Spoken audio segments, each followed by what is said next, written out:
encore commencé à se mentir. Alors dès maintenant, évitons le pire.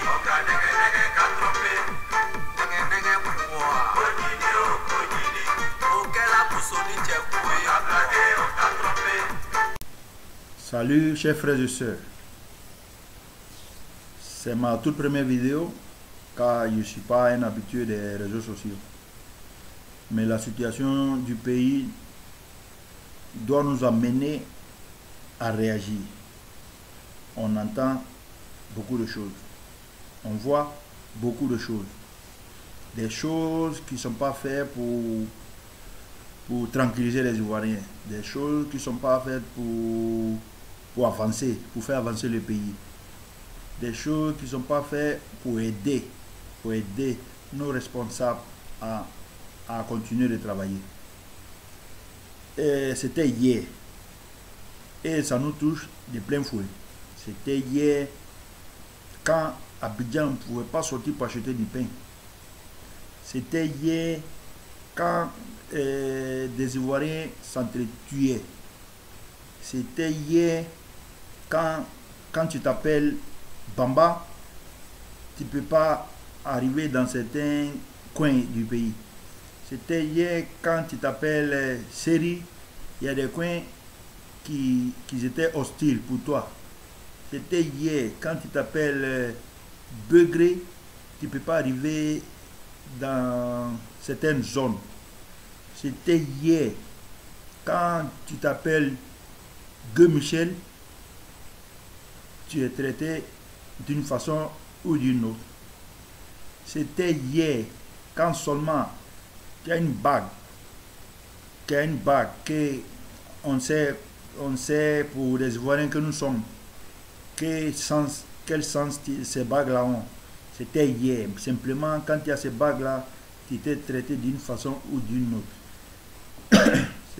C'était hier quand des Ivoiriens simplement se dénigraient. Aujourd'hui, la situation est beaucoup plus favorable. Aujourd'hui, tu quittes des Abidjan jusqu'à Odiene, des Korogo jusqu'à Mankono, de San Pedro jusqu'à Noé, sans qu'on te demande ton parti politique, sans qu'on te demande ta religion, sans qu'on te demande ton ethnie. Souvent même, on ne te demande même pas la pièce d'identité. C'est déjà une avancée. C'est une avancée parce que on sait ce qu'on a vécu. Comme je dis, c'était hier, il n'y a pas longtemps. Et tout ça dans notre génération. Et on se rappelle, Houphouët-Boigny, c'était un visionnaire. Houphouët-Boigny apprenait la paix. Houphouët-Boigny a semé la paix. Houphouët-Boigny s'est entouré des gens pour que ces valeurs soient conservées. Houphouët-Boigny est décédé. Depuis la mort de Houphouët-Boigny, le pays a connu des moments très très difficiles. Houphouët-Boigny est mort. Il n'est pas mort avec le pays. C'est-à-dire que la Côte d'Ivoire n'est pas morte avec Houphouët-Boigny.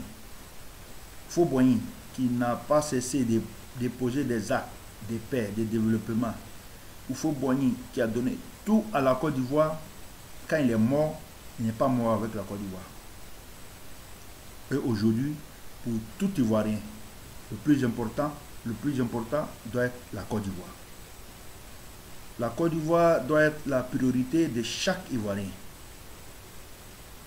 Des gens bons vont passer, des gens moins bons vont passer, mais la priorité doit être la Côte d'Ivoire. Aujourd'hui, je suis fier depuis l'extérieur. Je ne dirais pas qu'on a eu la chance de sortir ou d'être à l'extérieur, parce que réellement, ce n'est pas une chance. La vraie chance, c'est d'être en Côte d'Ivoire. La Côte d'Ivoire a un autre visage, depuis l'intérieur jusqu'à l'extérieur. La Côte d'Ivoire a un très beau visage. Aujourd'hui, un jeune entrepreneur arrive à réaliser un projet, arrive à avoir des contrats pour, pour, pour réaliser des projets. Aujourd'hui, des jeunes Ivoiriens arrivent à travailler.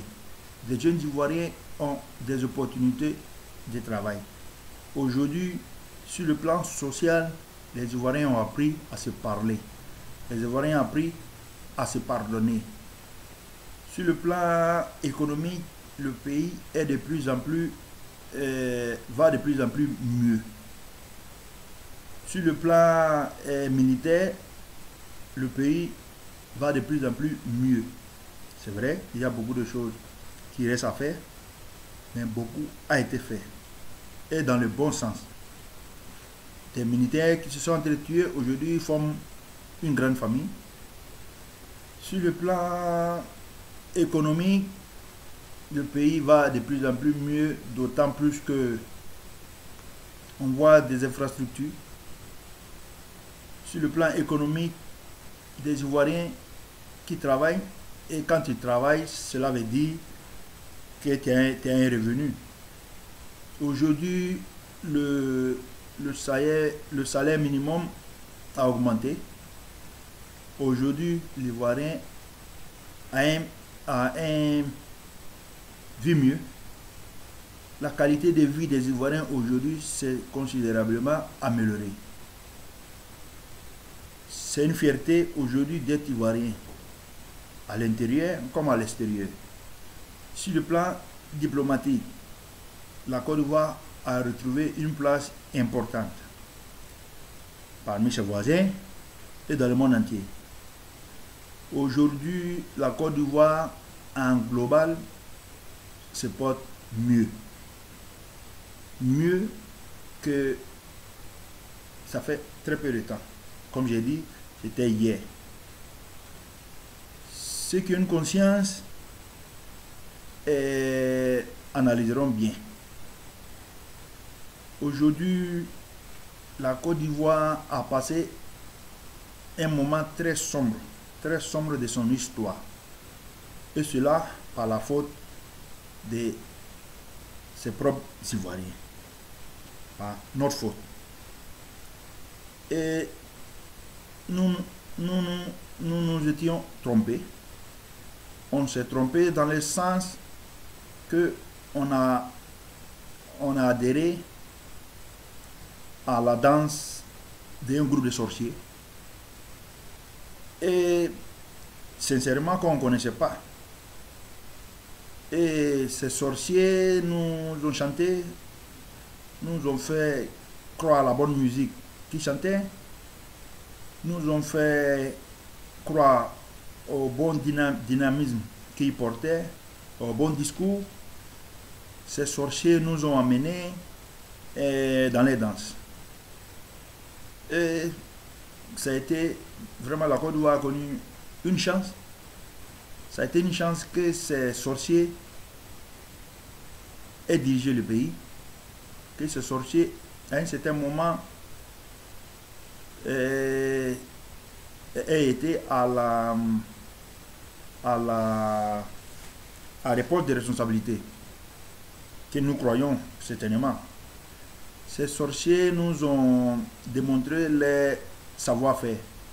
Ils nous ont amenés dans les danses et à la fin, on a vu que cette danse n'était pas ce qu'on nous chantait. Depuis la mort du fouet jusqu'à l'avènement du président Ouattara au pouvoir, Dieu nous a guidés. Dieu nous a dit, nous a montré que quand on fait bien, on s'en sort bien. Et quand on fait mal, on s'en sort mal. Et ça a été une chance que ces différents dirigeants ou ces différents sorciers soient passés à la tête du pays. À la tête du pays dans le sens, en commençant par le président Bédié, qui avait tout pour mieux faire, ou du moins suivre les traces du président Félix Houphouët-Boigny. Ça n'a pas été le cas. Et on a vu la liesse populaire le 24 en 99, quand Guy Robert a fait le coup d'État. Un coup d'État que tous les Ivoiriens ont salué dans la plus grande majorité. Et c'était la continuité d'une page sombre de notre histoire. C'est tellement que Dieu voulait nous amener à comprendre certaines choses. Et on ne l'a pas compris. Dieu, dans sa grandeur, a continué encore à nous envoyer des signes du fait qu'on n'était pas en train de faire bien les choses. Le président Guy Robert est arrivé au pouvoir quand il a été applaudi par tous les Ivoiriens. Beaucoup d'espoirs ont été ruinés. Guy Robert au pouvoir, pendant les élections, le président Laurent Gbagbo a gagné. C'est vrai, avec un taux de participation très minime, mais il a gagné. Encore des leçons, encore des signaux que Dieu nous envoyait. Des Ivoiriens n'ont pas compris. Et on est arrivé à ce que nous avons connu. Nous avons connu des moments très, très, très difficiles. Je répète encore que c'était hier. Hier, parce que les images, les messages, les faits sont très frais dans nos mémoires. N'ayant pas compris le message de Dieu, Dieu n'a pas tardé à nous dire qu'il est temps d'arrêter. Il est temps d'arrêter, il est temps de finir avec cela. Et on sait la suite. Aujourd'hui, des responsables de ce pays, de notre pays, la Côte d'Ivoire, des responsables du pays se sont retrouvés dans une situation pas trop confortable. Depuis la mort d'Houphouët jusqu'à l'avènement de Ouattara, j'ai dit que ça a trop duré. La souffrance du peuple ivoirien a trop duré. Maintenant, le président Alassane Ouattara, qui arrive au pouvoir, aujourd'hui, comme je dis, il y a des perspectives d'emploi, des jeunes Ivoiriens travaillent, des entrepreneurs, parce qu'aujourd'hui, je vois plus d'entrepreneurs que jamais dans mon pays, des jeunes Ivoiriens, des projets qui se réalisent, des infrastructures qui sortent de terre, des Ivoiriens qui ont appris à se parler, à se pardonner. J'ai écouté tout récemment le discours de Madame Simone Veil Gbagbo.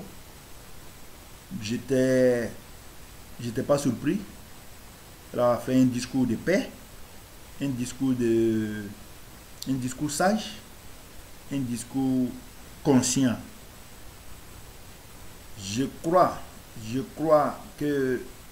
croire qu'elle est sincère parce que on a vu, on a entendu plein de choses.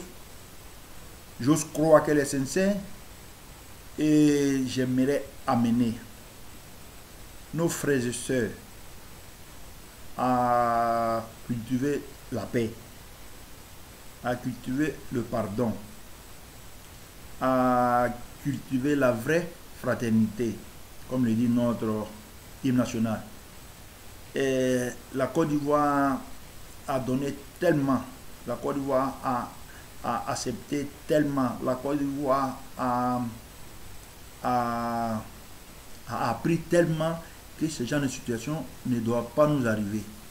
On dit quand le serpent te mord, même du verre de tête, il y a peur. Mais malheureusement, je vois qu'aujourd'hui, certains Ivoiriens n'ont pas peur du serpent qui les a mordus hier. Et j'ai prié Dieu pour que ces Ivoiriens qui n'ont pas pris conscience soient vraiment d'une minorité, une minorité vraiment insignifiante.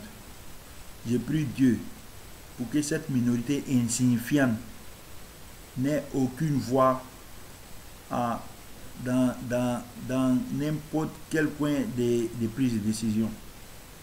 Je prie Dieu pour que cette minorité qui n'a pas compris que le serpent qui les a mordus hier, ils sont en train de jouer avec ce même serpent-là.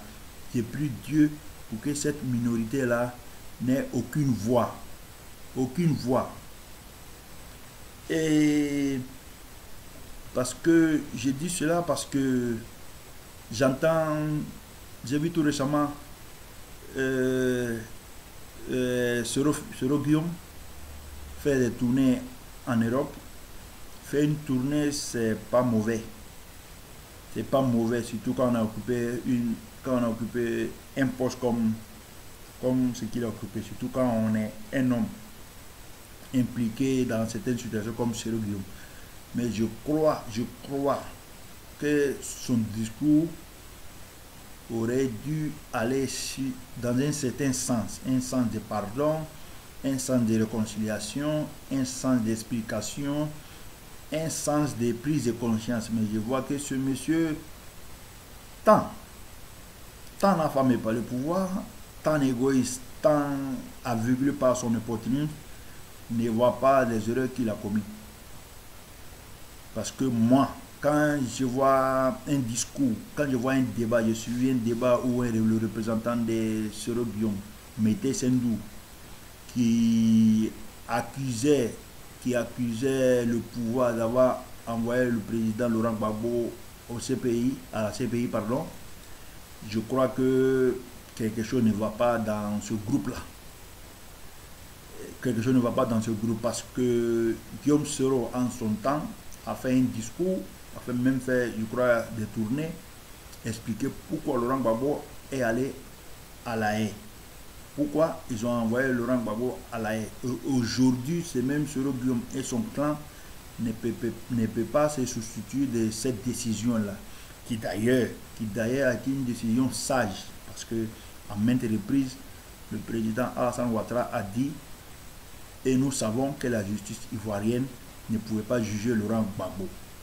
Pour ces crimes qu'on lui reprochait, ce crime-là n'était pas validé par la justice ivoirienne. Même après cela, quand les partisans de Laurent Gbagbo ont été jugés en Côte d'Ivoire, on a parlé de la justice des vainqueurs. Je n'imagine pas si c'était le président Laurent Gbagbo même qui était jugé là-bas. On aurait dit autre chose. Donc, beaucoup de débats où les partisans de Laurent Gbagbo, de Guillaume Soro, se lavent la main dans la gestion du président Alassane Ouattara, qui est d'ailleurs une gestion impeccable, que je crois qu'il devait être fier d'avoir participé à cette gestion-là. Mais je vois que ces gens, chaque débat, ils se lavent la main, parce qu'ils n'ont rien décidé là-bas. Je crois que c'est une fuite en avant. Une fuite en avant parce que la gestion du pouvoir, c'est une continuité. Un jour, tu passes au ministère de la Santé, cette gestion-là est en ton compte. Donc aujourd'hui, il ne faudrait pas que pour des intérêts mesquins, pour des opportunistes, qu'ils ne se reconnaissent pas dans cette gestion-là, qui est d'ailleurs, comme j'ai dit, qui est d'ailleurs un espoir. La gestion du président Alassane Ouattara dans tout le domaine est positive. Maintenant, il y a des choses à améliorer, évidemment. Continuant avec le président Soro Guillaume, je n'ai pas dit président de la République, l'ex-président de l'Assemblée nationale. Continuant avec ce monsieur qui a démontré à maintes reprises son sens effréné et erroné de la poursuite du pouvoir, je crois que son discours en Europe, parce que son discours en Europe n'est pas fait pour arranger le pays. Si tant est qu'il veut diriger ce pays. Il veut trouver ce pays dans de bonnes conditions. Je crois qu'il va aménager son discours. Lui et ses partisans, parce que la fois passée aussi, j'ai écouté le discours d'un de ses proches qui était à Port-Boué, qui dit qu'il n'a pas peur du président Ouattara, que moi je crois qu'aujourd'hui personne n'a peur de personne. Je crois qu'il faut apprendre à convaincre des gens, des Ivoiriens, comme j'ai dit, on a la conscience, et il faut que les Ivoiriens, la majorité des Ivoiriens demandent une décision intelligente, apprendre à tirer les messages, apprendre à détecter les messages. Soyons sérieux, soyons cohérents, soyons francs. Chacun a ses convictions, chacun a son ambition, mais il faut qu'on évite de créer une ambiguïté autour de certaines situations. Et aujourd'hui, Guillaume Soro qui s'est fait passer pour des fois une victime, parce que j'ai écouté son discours, il dit qu'il était à Barcelone, que des responsables qu'on voulait attenter à sa vie. Il croit que c'est le pouvoir, le pouvoir de M. Ouattara qui... Je crois que si Ouattara il veut le tuer, je crois qu'en Côte d'Ivoire il serait facile de le tuer qu'ici en Europe. J'aimerais aussi revenir sur la décision de la Cour pénale internationale sur la liberté du président Laurent Gbagbo. Je crois que, comme un jour le disait le président Alassane Ouattara, au moins 3000 personnes ont été tuées. Et le président de la République, c'était Laurent Gbagbo.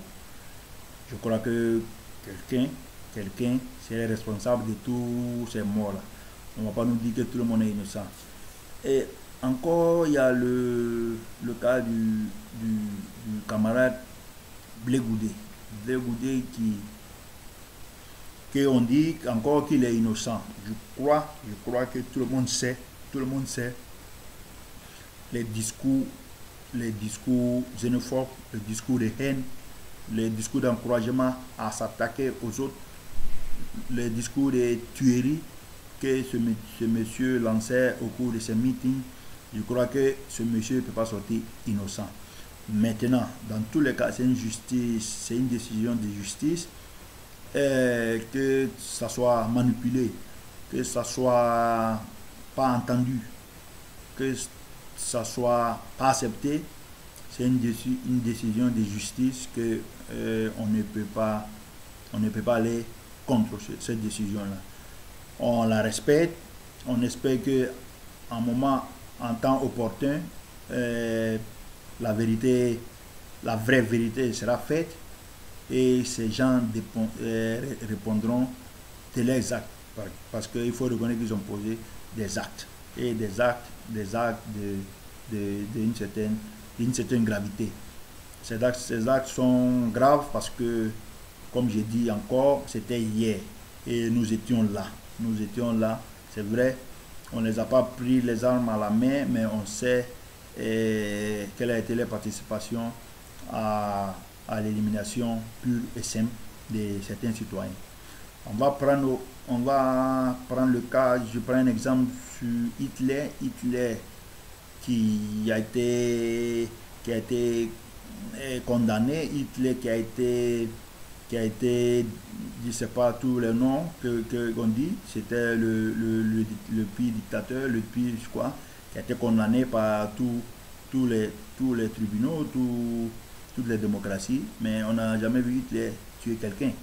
Donc aujourd'hui qu'on nous dise que Laurent Gbagbo est innocent et que Blé Goudé n'ont rien fait, ok, on prend note, mais moi, sincèrement, j'espère qu'un jour la vérité sera faite et ces gens devront répondre de leurs actes. Et en continuant avec le pays, comme je dis, beaucoup de choses se sont passées. Et je ne vais pas finir de dire que c'était hier. C'était hier pour dire qu'on a ça, on a les images vraiment, les images, les discours, tout est frais dans la mémoire. C'était hier parce qu'on était là, on était présent. Aujourd'hui, la question est que la Côte d'Ivoire soit, ou tout Ivoirien, une priorité. Nos ancêtres, nos grands-parents, nos parents, nous-mêmes, nos enfants, nos petits-enfants auront un seul lieu qui sera la Côte d'Ivoire. On va vivre en Europe, on va prendre la nationalité européenne, on va faire des enfants, des petits-enfants, mais la Côte d'Ivoire, c'est notre pays. Et on aura toujours un attachement très fort à ce pays-là. Faisons en sorte que ce soit aujourd'hui, demain, nos petits-enfants, nos arrière-petits-enfants, nous sommes sortis, nous sommes en Europe. On a de la famille au pays, on a des amis, nos enfants, les enfants de nos amis, les enfants de nos parents, nos petits-enfants, les petits-enfants de nos amis, les petits-enfants de nos parents. Laissons un pays sur la voie, sur la vraie voie, avec des citoyens, avec un niveau de vie excellent. Le monde avance, la société avance, apprenons à gérer bien les ressources du pays. Et depuis l'avènement de M. Ouattara au pays, les choses vont bien. On souhaite que ce soit Mme Simone Gbagbo, que ce soit M. Afin Guessan, que ce soit M. Daniel Kablan-Tenkan, que ce soit M. Sidiki Konaté, que ce soit même M. Soro Guillaume. Surtout à Soro Guillaume, je voudrais dire qu'il se ressaisisse. Soro Guillaume a beaucoup à se reprocher. Que ce soit même Blé Goudé. Il faut que ces gens-là apprennent, sachent que le plus important c'est la Côte d'Ivoire. Il faut qu'on arrête de gérer le pays comme un clan. Le pays n'est pas un clan. Et aujourd'hui, on voit la gestion de M. Ouattara. M. Ouattara, moi j'ai dit, parce que je connais des choses, j'ai connu des gens, j'ai côtoyé certaines personnes qui ne sont pas forcément du camp de Ouattara, qui ne sont pas forcément du bord politique de M. Ouattara, qui ne sont pas forcément de la religion de M. Ouattara, qui ne sont pas forcément de la région de M. Ouattara. Mais aujourd'hui, M. Ouattara travaille avec tous les Ivoiriens. M. Ouattara travaille avec tous les citoyens. Et c'est d'ailleurs pour ça, il y a un certain moment des militants du RDA disaient que M. Ouattara les a trahis.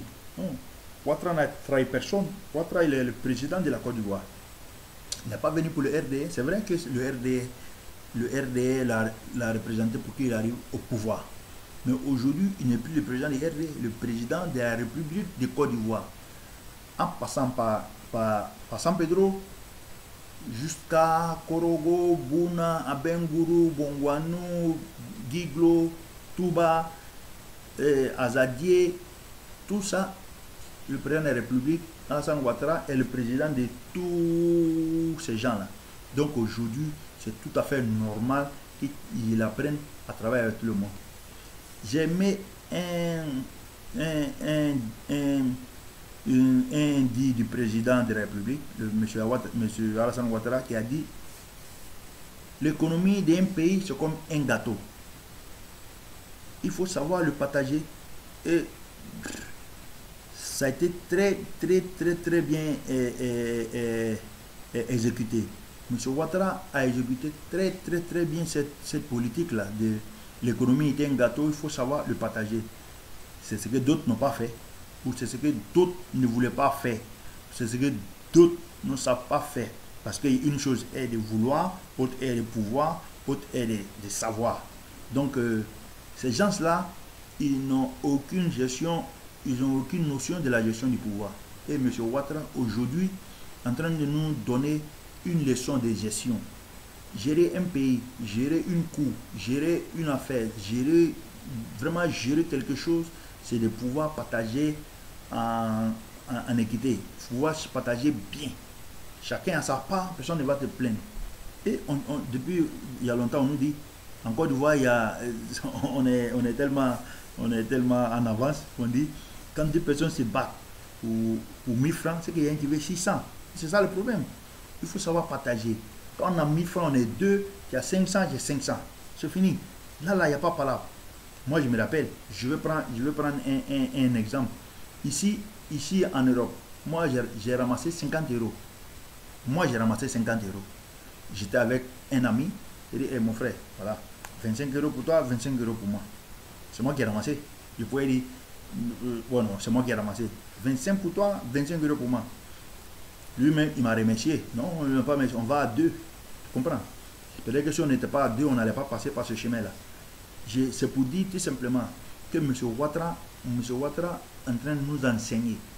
Et c'est un don pour la Côte d'Ivoire. C'est un don pour la Côte d'Ivoire parce que ce monsieur a apporté beaucoup. Il y a très peu de temps, on nous disait, quand un politicien dit, j'ai dit que le reste là c'est mensonge.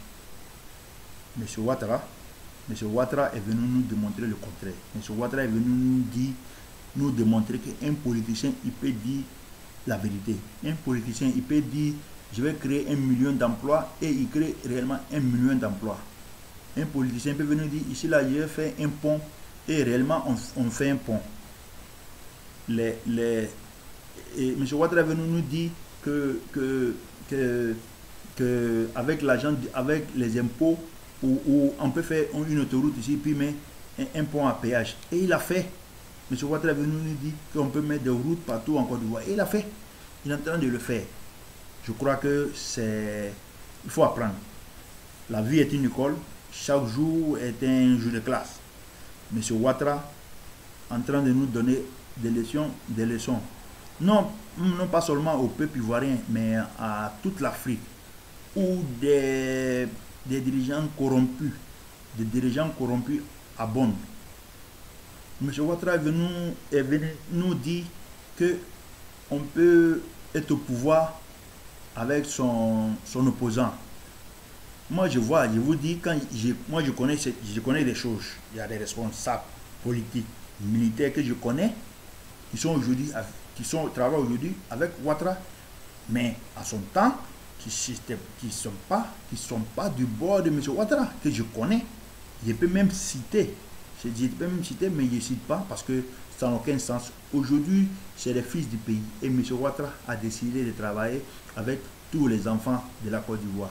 Vraiment, c'est très important. J'appelle l'intelligence de tous les Ivoiriens, surtout de notre génération, de prendre conscience. Il y a des faux leaders qui vont venir. Il y a des faux leaders qui sont déjà là. Des gens qui, pour avoir une voix, ils sont obligés de mentir. Ils sont obligés de se faire passer pour une victime. Non.